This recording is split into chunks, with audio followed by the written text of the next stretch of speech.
구원의 향기로 가득한 교회라는 제목으로 하나님 말씀 선포하도록 하겠습니다. 여러분, 교회는 조용한 곳일까요? 시끄러운 곳일까요?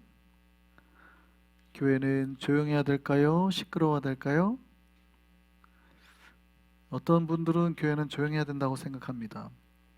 몇 가지 이유가 있는데, 첫 번째는 교회가 시끄럽다고 할 때 많은 사람들이 어떤 생각을 하냐면 약간 네거티브한 이미지를 떠올리죠. 시끄러운 교회, 그럼 뭐예요? 싸운다는 뜻이잖아요. 시끄럽다 그러면 주로 싸우고 말 많고 이런 분쟁이나 갈등이나 문제가 발생했다는 뜻이기 때문에 교회가 시끄러우면 안 되죠. 이럴 때 많이 우리가 써요. 맞는 얘기예요. 그러니까 이런 의미에서 교회가 시끄러우면 안 됩니다. 교회는 갈등 때문에 시끄러우면 안 돼요. 그런데 여러분 생각해 보세요. 행복한 가정은 좀 시끄러워요? 조용해요?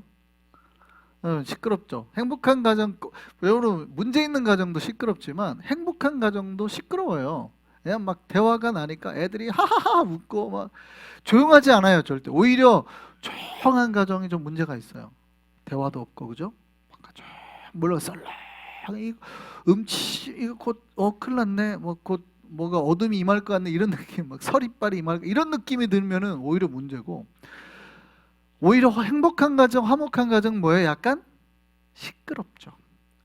엄마 왔어요 하고 왔니? 뭐 이러가면서 막 뭔가가 좀 정신이 나갈 만큼 이렇게 막 북적북적하고 막 시끄러운 거예요.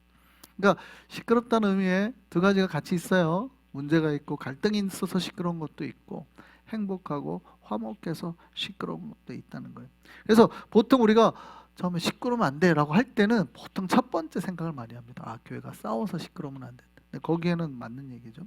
두 번째, 보통 우리가 교회가 시끄러우면 안 된다고 생각할 때, 조용해야 된다고 생각할 때, 교회는 거룩한 곳이기 때문에, 그렇죠?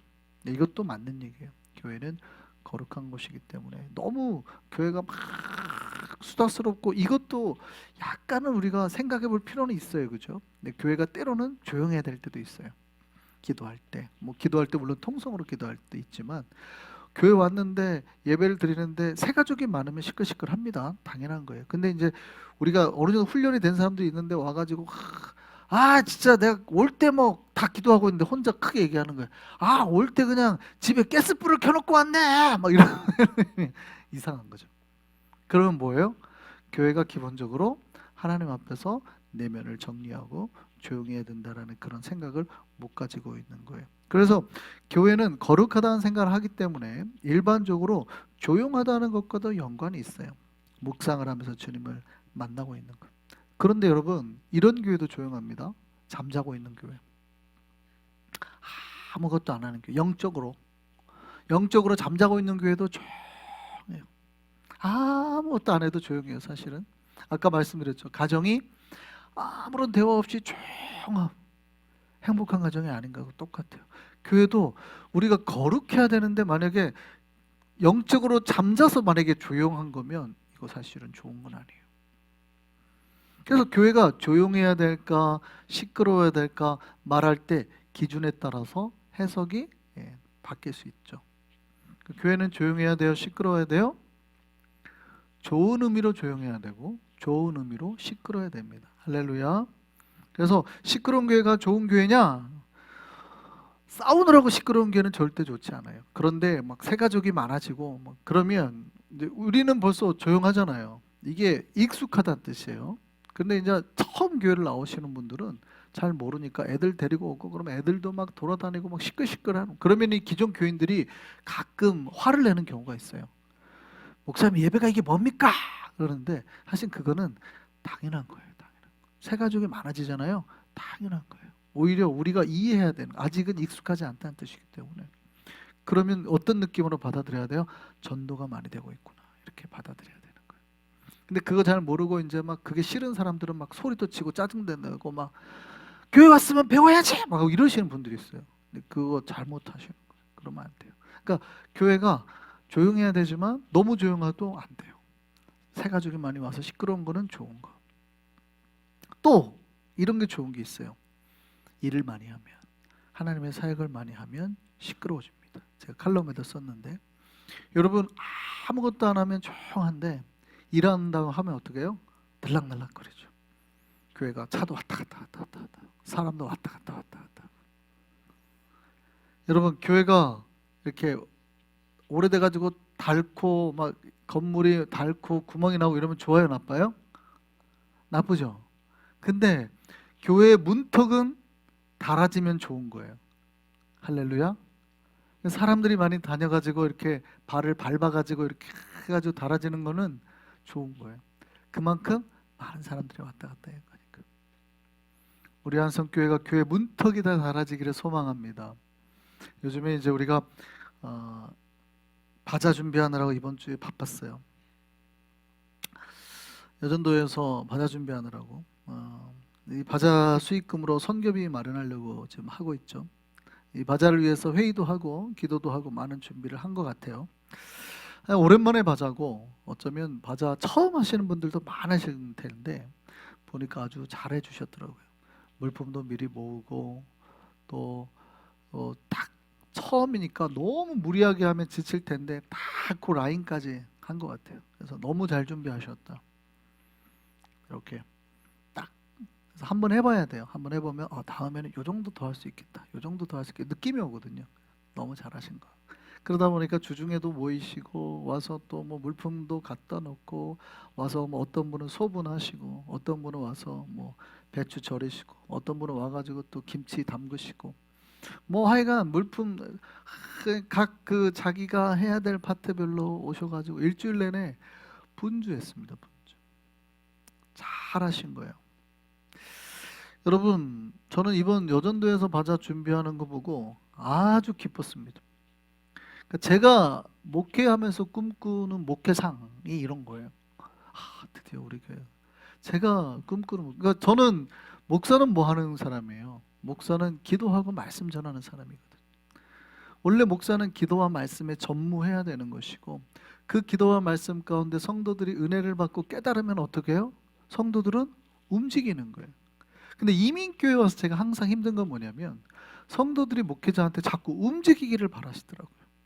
목사님이 일 좀 하셔야지 뭐 좀 사갖고 오셔 자꾸 이런 거를 원하시는 것 같아요. 뭐 일을 하셔. 근데 교회는 그렇지 않아요. 목회자가 뭐 해야지 교회가 가장 안정되냐면 기도와 말씀. 목회자는 성도들에게 기도와 말씀을 전하는 게 교회가 가장 안정된 모습이에요. 사도행전을 보면 교회가 시끄러워졌잖아요. 왜 시끄러워졌어요? 사도들이 기도와 말씀을 하지 않고 바빴단 말이죠. 물건 나눠주기에 바빴다. 이게 나쁜 거 아니에요. 사도들이 배고플까 봐 히브리파 사람들, 헬라파 사람들 챙기고 막 쌀 갖다 주고 했단 말이죠. 근데 그걸로 교회가 분쟁이 나버렸단 말이죠. 누구는 많이 주고 누구는 조금 주고 하니까 오늘날로 따지면 목사가 누구는 좋아해가지고 우리 똑같아요. 주방에서 뭘 이렇게 음식 갖고 싸주면 아이고 목사님 사모님이 누구 집사는 더 좋아해가지고 뭘 하나 더 주고 이런단 말이죠. 이거 해가지고 교회가 싸움 났다는 거예요. 근데 그렇게 하면 돼요, 안 돼요? 하지 말아요. 제가 저희 사모도 웬만하면 요즘에는 제가 주방에 이제 가라고 해요. 요즘에는. 근데 처음에는 제가 주방을 못 가게 한 이유가 뭐예요? 가면 분명히 그런 싸움이 있거든요. 이걸 주면 저 사모가 저기랑 친한가 보다. 이런 얘기를 해요, 진짜로. 그래서 그거 하지 말라는 거예요. 사모는 누구나 똑같이 성도들을 다 똑같이 사랑해야 되고 목사는 누구에게나 똑같이 해야 되는 거지. 그러니까 이걸 주면서 나는 너랑 친하고 이거 하려고 그러면 이거 정치 싸움 됐네. 사도행전에 그래서 교회가 대판나게 싸웠잖아요. 그래서 사도들이 회개했어요. 하나님 앞에. 우리가 잘못했다. 뭐 해야 되는데 우리가? 말씀과 기도만 해야 되는데 우리가 잘못 나서서 교회가 싸웠구나. 그래서 누구를 세우자 그래요? 그래서 집사를 세운 거예요. 원래는 집사가 없었어요, 교회에. 그래서 7 집사를 세워서 그들을 통해서 일을 하게 하자. 그게 교회의 가장 아름다운 모습이에요. 사도들은 기도와 말씀만. 그러면은 집사님들이 뭐예요? 직분자들이 뭐예요? 그 모든 교회 사역을 하기 위해서 쌀도 나눠주고 먹을 것도 나눠주고 일을 만들어 가야 된다는 거죠. 이게 초대교회가 깨달은 가장 좋은 교회의 모습인 거예요. 네, 요즘 이번 주에 제가 굉장히 행복했습니다. 우리 교회가 막 집사님들이 왔다 갔다 하고 권사님들이 왔다 갔다 하고 물품이 들어오고 막 하면서 어떻게 됐어요? 했더니 목사님 이렇게 하고요, 이렇게 하고요. 뭐 일이 진행이 되는 거잖아요. 제가 보면서 저는 뭐만 해줘요? 기도만 해주는 거죠. 잘하십니다. 기도만. 근데 어찌나 행복한지, 드디어 목회가 이렇게 제대로 돌아가는구나. 너무 행복했습니다. 교회가 이렇게 움직이고 수고하는 모습이 진짜 우리 초대교회에서 하나님이 원하시는 그런 모습이었거든요. 이게 교회가 살아있다는 뜻이고 하나님의 성령이 역사하고 있다는 증거거든요. 초대교회를 보면 수많은 사람들이 이제 전도돼가지고 교회 왔잖아요. 말씀을 듣고. 근데 그 교회 특징이 있어요. 교회 특징이 뭐냐면 사람들이 서로 물건을 모았대요. 자기 집에 있는 물건을 모았대요. 그리고 그 물건을 또 나눴대요. 교회끼리도 나누고 혹은 여러 가난한 사람들, 감옥에 있는 사람들 찾아가서 다 나눴대요. 뿐만 아니라 한 마음으로 성전에 모여서 기도하고 모이기를 힘쓰고 떡을 떼고 음식을 먹고 하나님을 찬송했다는 거죠. 이게 성령의 역사가 일어나는 교회의 가장 특징적인 모습이에요. 우리는 성령이 일어나는 교회에 막 기적이 있고 은사가 있고 이런 게 있을 줄 아는데 사실은 성령이 충만한 교회 모습은 이렇다는 거예요. 모이기를 힘쓰고 자주 모여서 내가 가진 거를 나누고 또 베풀고 뭐 일을 만들고 기도하고 또 음식을 먹고 이런 게 성령이 충만한 교회의 모습이었다는 것이죠. 이 역사의 결과를 성경은 또 말해주고 있습니다. 뭐라고 말하냐면 오늘 보면 마지막에 이렇게 돼 있어요. 이 교회에 하나님께서 구원받는 사람을 날마다 더하게 하셨다. 이게 성령의 충만해서 움직이는 교회에 하나님이 부어주신 결과예요. 여러분 잘 보셔야 돼요. 말씀이 어떻게 이루어지냐면 구원받는 사람을 날마다 더하게 하셨다. 누가 하셨다는 거예요? 하나님이 하셨다. 그러므로 인해서 전도가 됐다는 게 아니라 하나님이 딱 보시더니 야 얘네가 이제 진짜 교회가 됐네. 사람을 보내도 얘네가 잘 살려내겠네. 그러니까 이게 얘네가 보내도 잘 구원시키겠네라고 하나님이 보고 기뻐하셨더니 구원받을 만한 사람을 막 보내줬다는 것이죠. 우리 한성교회가 성령의 충만한 모습으로 준비가 될 때 하나님께서 구원받을 사람을 보내주실 줄 믿습니다. 그런 거예요. 교회는 기도하면서 교회다운 모습을 지켜나가는 거예요. 성령의 충만한 모습 가운데 순종하고 사랑하고 또 나누고 모이고 떡을 떼고 함께 기도하고 찬송할 때에 하나님께서 보시고 이 교회에 내 영혼을 보냈는데 얘네가 떨쳐먹지 않겠다 하면 하나님께서 구원받을 사람을 보내어 주신다는 거예요. 그 은혜가 우리 교회에 있기를 소망합니다. 교회의 구원의 역사가 넘치는 방법, 교회가 부흥하는 방법은 하나님의 말씀을 들은 성도들이 그 말씀의 은혜를 깨닫고 말씀에 순종해서 모이기를 힘쓰고 서로 자기의 시간과 소유를 나누어서 함께 모이고 먹고 하나님을 찬송하고 사역하는 거예요. 우리 한성교회가 그런 교회 되기를 소망합니다. 네, 그런 교회. 이런 교회가 되려면 조건이 있죠. 여러분 하나님의 사역을 만들어가는 교회의 특징이 있어요. 그런 교회는 반드시 그 안에 일을 만들어가는 그 열정 있는 한 사람이 있습니다. 한 사람. 그 한 사람이 일을 만들고 역사를 만들어가는 거예요. 그러니까 그 한 명, 하나님의 은혜를 깨닫고 해야지라고 생각하는 한 명으로 인해서 그 교회의 성령이 역사가 이루어지고 만들어간다는 거예요. 여러분 그 한 여행자가 프랑스 지방을 갔는데 프랑스 그 땅이 굉장히 황폐했다 그럽니다. 나무도 없고 아무것도 없었어. 물이 없고 거의 절망의 땅이었는데 그때 거기에 이제 한 양치기가 목자가 있었던 거죠. 그 사람의 이름이 엘자르브 피에라고 기록이 되어 있습니다. 양 30마리를 키우고 살고 있는데 이 여행자가 봤을 때는 너무 황폐해가지고 아무도 없어요. 사람이 살 것 같지도 않아요.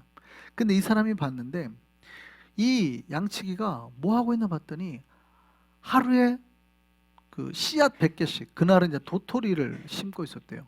100개를 심은 거예요. 매일 100개씩 그냥 도토리를 심는 거예요. 그런다고 저게 뭐가 될까? 그런다고 뭐가 될까? 그리고 5년이 지났습니다. 1차 세계대전이 벌어졌어요.